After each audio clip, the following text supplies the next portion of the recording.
kalian masing-masing. Mulai.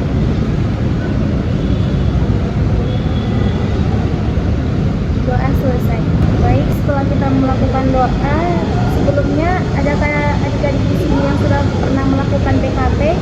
Nah, di sini saya akan menjelaskan sedikit tentang BKP. BKP yaitu suatu kegiatan untuk memecahkan masalah secara bersama-sama. Nah, adapun tujuan BKP yaitu menemukan upaya penyelesaian masalah yang dihadapi. Dan adapun cara pelaksanaannya, semua diharapkan berpendapat. Yang ingin berpendapat silakan angkat tangan dan tidak ada pendapat yang salah atau saling menyalahkan. Di sini kita akan membahas dengan topik tidak enetik bekerja disebabkan oleh bullying. Nah, pasti dari topik ini kita memiliki beberapa faktor, dampak dan solusi. Nah, yang pertama adalah faktor. Silakan yang ingin mendapatkan tentang faktor. Silakan Putri.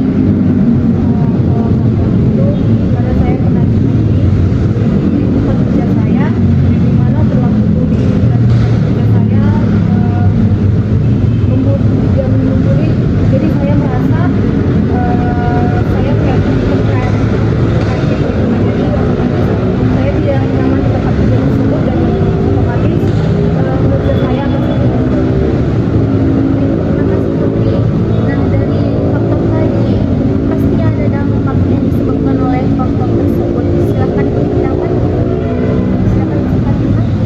Ya, tadi kan tadi contohnya ada turunnya produktivitas kan. Jadi kita sebagai korban diri di dalam satu pekerjaan mungkin kurangnya ada motivasi dalam bekerja, apalagi kita sudah menjadi korban dan kita pastinya adanya kurangnya produktivitas dalam bekerja. Seperti yang kita tahu bahwasanya kalau orang yang terkena bullying itu pasti akan merasa bahwa dirinya itu dikucilkan dalam suatu lingkungan.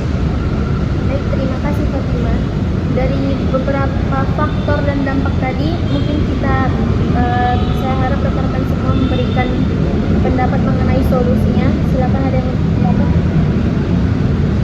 Sofia dulu. Apa solusi masalah ini menurut saya kebangun.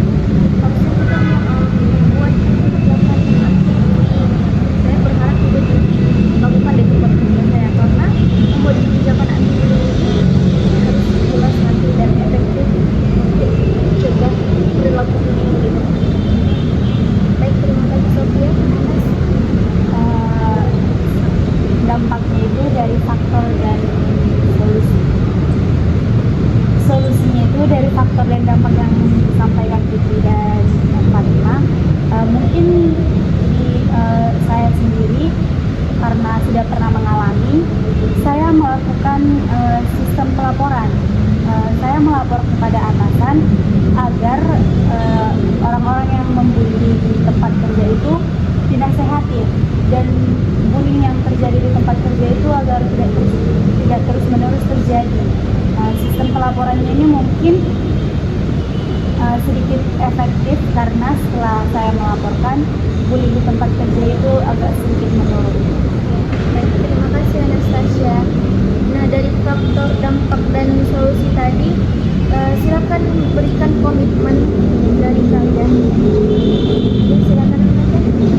Baik Kak, saya berkomitmen ketika misalnya saya melihat teman saya yang yang tidak enak dalam pekerjaan karena dari bullying, saya berkomitmen akan mensupport dia, semangatnya dan menyarankan dia untuk tidak melakukan dalam masalah karena kalau dia tidak energi dalam bekerja, melakukan aktivitas yang produktif bisa berdampak pada diri sendiri, misalnya dia dipecat dan juga berdampak pada masa depan. Baik, terima kasih Amanda. Nah, dari topik kegiatan kita pada hari ini, saya ingin adik-adik semua menuliskan di kertas lembar yaitu BMB3, yang dimana BMB3 itu berpikir, merasa, bersikap, bertindak, dan bertanggung jawab. Nah, selanjutnya sebelum kita menutup kegiatan kita ini, coba berikan pesan dan pesan yang kalian dapatkan pada kegiatan kita hari ini. Silakan Anastasia. Pesan dan pesan yang saya dapat selama melakukan BKP pada